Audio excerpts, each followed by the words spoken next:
Hey Bailey, how you doing? Huh? This is Brandon with the One Message Foundation. Oh, hi, how are you? I'm doing great. How are you? I'm good, how are you? Did you get the Oh. book? Oh, yes, I did a while ago, actually. Thank you so much. You're welcome. Have you had the chance to read any of it yet? Yeah, I had. Well, I'm curious. Tell me what you think. Well, okay, I kind of had to take a break because, so basically, my parents, had mixed emotions while we converting to Islam, and let's say it didn't really go out that well, okay? Like, they think that Islam is like a controlling, or like that men have more power than women, which is obviously not true, because women were the first people to get rights there, but I don't know. So I haven't really got a good chance to reading it, but I'm like still trying my best to Yeah, no, I'm sorry to hear that. That's got to be tough, trying to balance, them and then, also trying to see if this is the truth or not. yeah, but yeah, I'm really happy you guys gave me the Quran. Yeah. Yeah, how much have you read of it? You like two chapters, like how much do you Um, think? I think, yeah, at least two. Yeah. So like not very much, just a little bit. Yeah, that's what, yeah, sorry. It's Sorry. okay, and don't be embarrassed. Like think of me like as your like older brother. So, but no. So I'm curious. The reason I ask is just because from what you've seen so far, and like, how did you hear about us? Like, well, before I even ask the next question, like, how did you hear about us, the One Message Foundation? So basically I was on this group chat that helps converting Muslims, and so basically you guys were giving out free Qurans and I didn't want to buy one because I was embarrassed to ask my parents. So this girl, I'm trying to think, I think her name was like Safa or something, but she gave me your guys' link and then I just pressed on it and I ordered it and it came free, which I'm like very thankful for that. Like actually, and yeah, Good. I just heard you guys are like a really good community. Oh, that's so cool. Are you still in touch with those people in that group? No, not really, but Okay. Okay. Well, since you've been talking to any of them or anyone, like, has anyone ever explained to you like what the six pillars of faith are, like the six things that make a person like a believer in Islam and like the foundational like beliefs that we have? yeah, what? Yeah, people have. I also have Muslim friends. So this isn't like Yeah, really. yeah. I don't mean to put you But on the spot, but can you tell me what the six pillars of faith are? I'm really bad at pronouncing them though. But It's okay. Like you could say it in English. It's you can say them and translate it in English. um, this is If you really don't know, hard for it's me. okay. Like I said, I don't mean to put you on the spot. I'm just curious because sometimes when I ask people if they know about the six pillars, they are ended up confusing them with the five pillars of Islam, which is two completely different things. Yeah, I know them, but I kind of don't because I haven't even I haven't I Make it easy on you. I It's didn't really okay. take a break, but my parents they didn't really want me, Yeah, joining into it. But your mind, you but kind of like put it off to the side, and your mind compartmentalized it. I get it. So it's yeah, like a box that's got some dust on it, and you need to like clean that dust off and take the lock off, and then open that box back up. yeah, basically, yeah. So make it easy on you. What do you think? So the first pillar would be the most important thing. Okay, so what is the most important thing to any Muslim? What is the number one goal? What are we as Muslims doing? What is our sole desire and goal to do? I don't be a good person. I guess I don't know. That's all right. This is great. This is great. This is why I love calling because I love teaching people. So I don't want to make you ask it. I don't want to make you play 20 questions. But the number one most important thing is for a person to recognize, first of all, that they have a creator. And then second of Yeah, all, that is to give their entire heart and soul to that creator in yeah, gratitude for everything that that creator, Allah, God, Yahweh, the Most High, has given us. That is yeah, number one. Okay, so the first pillar of Iman is Allah, which means the yeah, God. It also is one of his names, Jalla Jalalu, means yeah, like the most high name. So Allah, there's the first pillar, and part of that is us to have the proper belief in Him and the proper actions. Okay, because we can worship Allah, but if we believe in Him wrongly, this is also not permissible. So we have to believe in Him as He tells us yeah, as He is, and we also do for Him as He wants. That's first. And you're right about being a good person. That's part of it. But that comes later, yeah, but that is true. We have to have two rights. There's the rights of yeah. Allah, and then there's the rights of the creation. Yeah. So if Isn't I'm good, what's that? oh, Ask.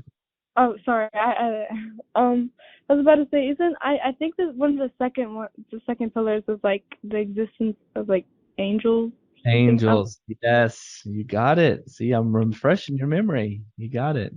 And the Yeah. third one? I think the books. The books, right? And we don't have to have the other books with us. We believe that they existed at some point. But the one book Yeah. we do have to believe in that exists now with us, that has Yeah. not been lifted back up is the Quran. Okay, so that's the third. The And fourth? I, the fourth would be Allah's messengers and Yes. like The Muhammad, the last of them. I think. last peace be upon them. Yeah, you're right. And the fact that they were all what we call Ma'sum. So we don't just believe that only Jesus was the perfect. We believe that all of the prophets were the best of mankind, and Yeah. they were the utmost of examples. So we defend them when other books or other people might say that they did like major sins or they did things that were wrong or immoral. We say that no, that they never did anything that was wrong or immoral, because they had to be accepted, right? If they were doing wrong things, and people could say, oh, well, I don't have to follow this person. You know what I'm saying? So we Yeah. believe part of that belief is that they were the best of mankind. They were the most merciful. They were the most wise. They had the most patience. And also, they were the most tested. God put them through a lot, right? And so this is one thing for us to, when our role models go through a lot of trials and tests, makes it easier for us when we go through hardships and these trials to say, look, you know what? They went through these hard things. They went through harder than we did. So inshallah, God willing, we'll be able to make it through these tests and trials too. Yeah. Number five, I think it's the judgment, day of judgment. I think. you're Right. right. Day of judgment or the day of resurrection, either one. It's actually got probably like 20 names: the day of standing, the day of reckoning, the day of heat, the day of lots of different things. But it is the day of judgment where every single thing small that was done, that was wrong, that was not taken care of in this life, it will be, taken care of in the next life. And every single thing, no matter how small, that was a good deed that was done, that did not Yeah. go rewarded, it will be rewarded. So everything will be judged justly, and then people will go to their two spots, which is either hellfire or paradise. Yeah. Now, number six? I feel like I do, but I feel like I don't. But I feel like it has something to do with like I don't know, divine or something. I don't know. Something like Divine destiny. and Okay. And Allah's divine knowledge. So it's called qada and qadr, which means the power and the will or destiny. Okay. So God is وَهُوَ عَلَى كُلِّ شَيْءٍ قَدِيرٌ, which comes from the root yeah. qadr. God is over all things competent. And he told us that when he wrote, before he created humans and the universe, he created the pen. And the pen wrote down everything that was going to happen until the end of time. Now, this goes hand in hand with also something else that he created.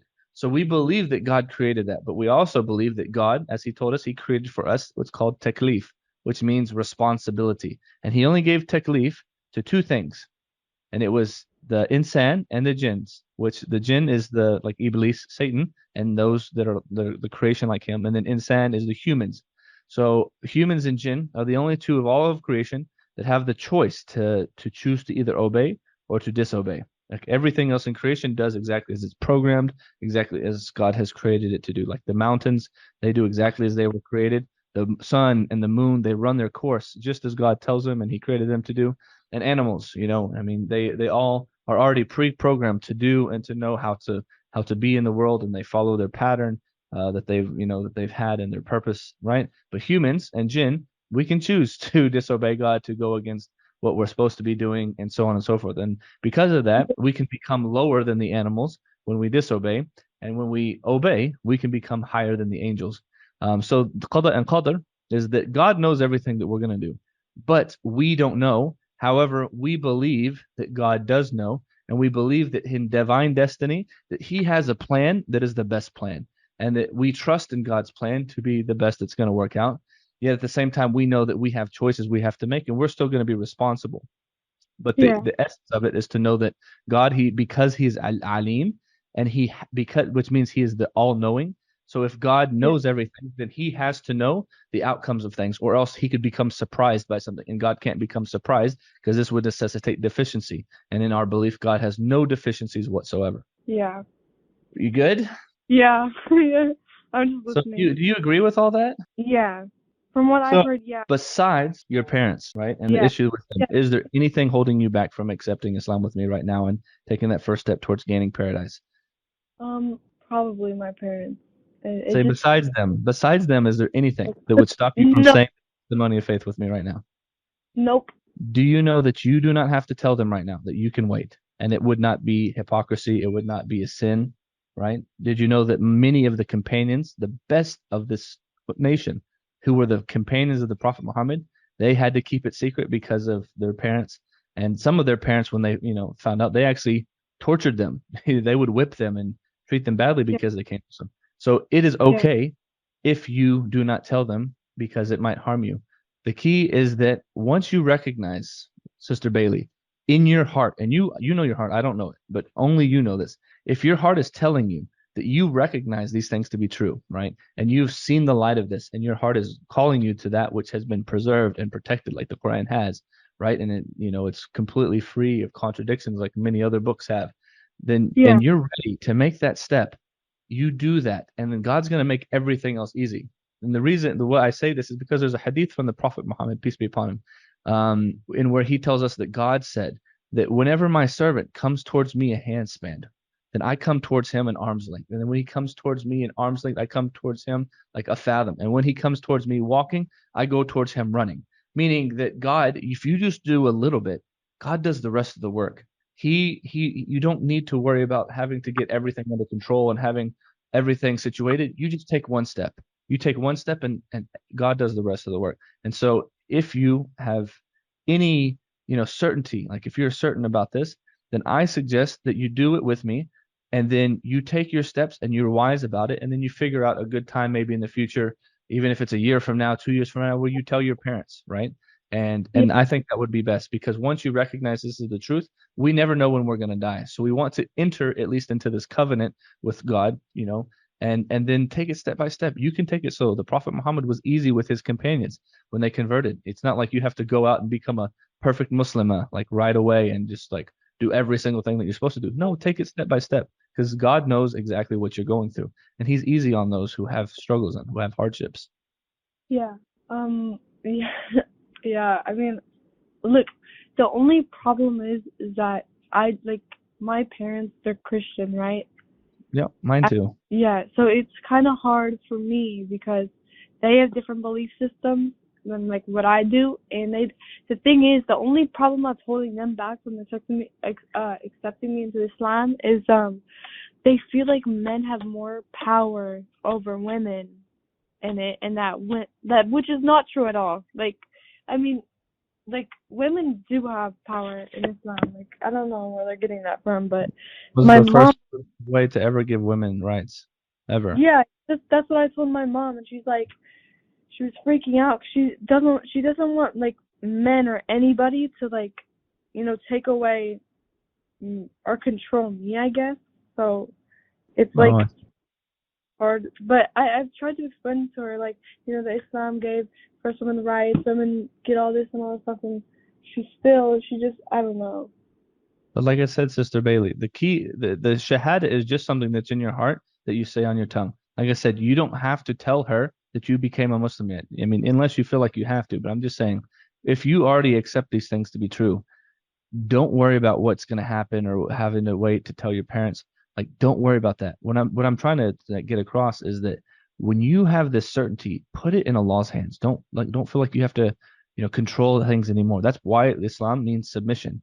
Because when you submit, it's like, for example, I used to be an alcoholic before I converted 8 years ago. Okay.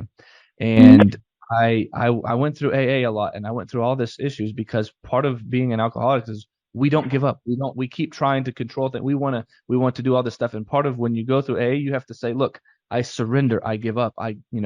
It's not my will but God's will. And that's like that's funny because that's like the essence of Islam, right? And that's why it really resonated with me when I found Islam, is because you got to let go and let God. And so if it comes to this, and you do believe this, accept it. Wait to tell your parents. Don't worry. Keep doing what you're doing. Be this amazing daughter that you are. Give her like piece by piece by piece little things, and use wisdom. You don't need to come out and say, Mom, I'm Muslim now, and now you got to do this and do all. No, no, no. Yeah, Just keep being wise and just saying, hey, what do you think about this, Mom? oh, look at this, look how these things are similar. I was looking into these things, and just show little things here and there. And if you're wise like that, inshallah, you're going to see very good results over time. Yeah, inshallah. I say yeah. You're Um, already saying inshallah. So I sincerely advise you, Sister Bailey, become my oh brother, yeah, I've sister been right now. saying like I've been saying astaghfirullah and all that stuff like under You're my breath. already there. Just say the Shahada, and then still keep taking your time. Take your time to learn. Take your time for everything else. But at least just take that first step, right? But Enter just, the but I mean, but the only thing is that I feel bad because I like uh, I don't really know how to pray, and I feel bad if I'm not praying 5 times That's a day. actually good. Look, we have an academy where you can learn this online. Watch it on your phone. We're like you can watch your phone without your parents watching, right? Yeah, yeah, No, you have your own phone. That's good. So you can go. I'll get you set up with the new Muslim Academy. It's free, just like our Quran orders, and you can take the time to learn how to pray. If it takes you a few weeks, that's fine. Like, don't worry about it. The key is that you're trying, and you can. And prayers don't take long, so you can lock your door, say I'm changing, and then pray quietly without any sound, and no one knows that you're praying. You see what I'm saying? So, yeah, I mean, there's ways to do it. I mean, I know other people who were even harder situations that had made this work out, and one guy, he had to go to the park down the street from his house every day to go pray. And that's, because his family was Hindu, and they could have actually, beat him. Because a lot in India, a lot of Muslims who, they have to actually worry about death, right? Death threats from family members if they convert from Hinduism. So, there's that. So if you can, if you think about it, there's always ways, right? And so yeah, the main thing is just to take that first step, and then worry about the other stuff later. There's solutions. Don't worry. yeah. All right, I guess I'll do the shahada right now. I guess like I don't know, but No, yeah, you do. Are you certain you believe in the six pillars, and you believe in the Creator he's the only one worthy of worship? yes, All right, then you do know. You have what it takes, Bailey. You're like, just from talking to you for a little bit, the way that your voice is and the way that you sound, like you seem like a very sincere person, and that's the key to the Shahada, right? It's God accepts it if we're sincere. So you say that you're sincere, then I believe you. We're gonna say it in English, so you know what you're saying. yeah, I'm sure you've heard it before, and then we're gonna yeah. say it in Arabic. Okay? Okay, All right, and don't mind me if I get emotional, because like this is like my whole world too. Like, talk to people about Islam and help them on their journey, just like okay, okay. If you cry, I'll cry. okay, that's fine. All right. I testify I testify that there is none worthy of worship that there's none worthy of worship except Allah, except Allah, and I testify and I testify that Muhammad that Muhammad is the servant is the servant, and messenger of Allah. is a messenger of Allah. Congratulations, sister. Okay, we're gonna say it in Arabic. Okay. Ashhadu Ashhadu an la in la ilaha ilaha illa illa Allah, Allah, wa ashhadu wa ashhadu anna anna Muhammada Muhammada Rasul Rasul Allah. Allah. Allahu Akbar. Congratulations, sister. Welcome home. Thank you. I'm so happy for you. I actually feel so much better. Like, oh my gosh. Like, oh my gosh. Like, I think I actually feel so, like, I'm actually hyped right now. Like, I'm, like, vibing right now. That's so awesome. Oh, this is so exciting. Woo! So This is happy. this is the first and the day of the rest of your life. Just a few good goodies that the Prophet, peace be upon him, would tell those who converted, is that all of your previous sins are forgiven. No sacrifice, nothing, just by the will and the power and the mercy of Allah is, has forgiven you. And all of your bad deeds that you might have done have been also converted into good deeds. So you're not just like at zero, you're in the positive. Kind of like thinking, like, you had, like, say you had like $50,000 in student debt. Well, now you don't no longer have no student debt, but you've got like 100 grand in your bank account. So, that's first. And then second is that you now have a community of people, and you already have some people that you know that are your friends, but me and others, that we are going to do, inshallah, the best we can to help you out every step of the way. And this isn't lip service, right? I always heard, whenever I was, like I said, remember I mentioned I was through AA, and I would go through groups, people reborn, quote unquote Christians, and this and that. And a lot of it was just like lip service, a lot of talk and, join the family, but nobody was really there. But when I came to Islam, I had met what and found out what true brotherhood was like, and people who were there for me in really hard times, and people who have done so much just to help me out through all of the things that I've gone through. Because I mean, I've lost a lot. I mean, we're talking, I lost almost all my friends that I had before, but Allah replaced them with people that better. So just remember that you have me, you're going to have new sisters and other people who are going to be here for you. And we really mean it. Like if you need something like really late at night, or in the early morning, we'll do our best to answer, or or call you back whenever we can. Anytime, like just you need advice, you're in a tight spot, you need something else, we'll try our best to do whatever we can to help you if it's in our ability. And if we can't, we'll try to always find someone else who might be in your community, or just when it comes to anybody, whatever they need. And this is something that's real. And I just want to let you know that. Thank you so much. You guys are so sweet. Oh my gosh. I like want to cry of happiness right now. I swear. Well, Like, you can let it go. alhamdulillah. Like, Alhamdulillah. oh, Don't stop saying that. Say Alhamdulillah like nonstop. That's the best thing you can say. Um, yeah. Oh my gosh. I'm so happy you called. Oh my gosh. So I keep saying oh my gosh, not the other word. I don't know. Like a bunch of people get offended if you say like oh you my. can say, oh my Yeah. gosh, you can say that, or you can say Ya Allah. That's also, or just say Alhamdulillah. Just dhikr. Yeah. In the remembrance of Allah, do hearts find rest. Yeah. Oh my Allah, gosh. Thank you so much. Oh, so you're happy. very welcome, Bailey.